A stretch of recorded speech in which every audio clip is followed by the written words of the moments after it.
Vice President Kashim Shettima is calling on public officials, past and present, to do something many shy away from: document their time in office. Speaking in Abuja at the public presentation of OPL 245, the inside story of the $1.3 billion oil block, Shettima urged public servants to preserve their legacies through honest storytelling and transparency. The book, written by former Attorney General of the Federation, Mohammed Bello Adoke, chronicles the controversial Malabu oil deal and the personal toll it took on him. He challenged Nigeria's culture of secrecy, calling it a silence that must be broken. He praised Adoke's decision to speak out, describing his book as courageous and necessary.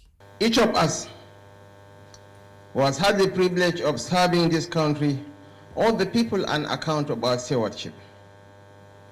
Our stories are not ours alone. They belong to the nation. They belong to history. There is no doubt that those named in this book will tell their own side of the story. That indeed is how history finds its balance. Every witness must speak. Every accused person must speak. Every participant must speak. And as they do, we are reminded of a sobering truth. Life itself is a litigation with no end. There is no final adjournment in the pursuit of justice. There is no permanent discharge in the reckoning of history. We have always been summoned, not by a judge, but by conscience and by posterity. Former President Goodluck Jonathan, represented at the event by former Senate President Anyim Pius Anyim, said the book is a victory over persecution and urged public officials to remain committed to justice and fairness. Let me use this opportunity to urge all of us to be conscious of the fact that power belongs to God. The best anyone who is blessed with the opportunity of a public office should do is to commit to that assignment and use the opportunity to uphold truth, justice, and fairness. Governor Seyi Makinde echoed these sentiments. He said the book goes beyond the oil deal, highlighting the need for reforms in governance and documentation. It must be said that not everyone will agree with positions taken in this book, nor should they be.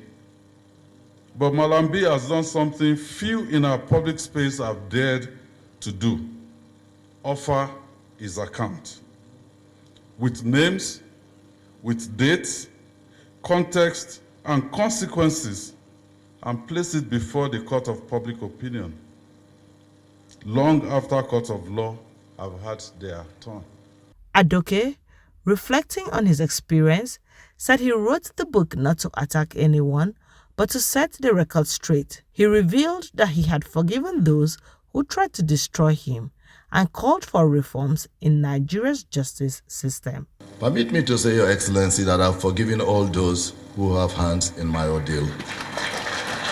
Reuben Abati, who reviewed the book, summed it up this way. It focuses on the OPL 245 in an extensive and comprehensive account of the allegations about his role, the burden that he has had to endure in terms of what he calls clinical persecution, or the lies and more lies, I'm quoting him, that were told against him and his eventual vindication.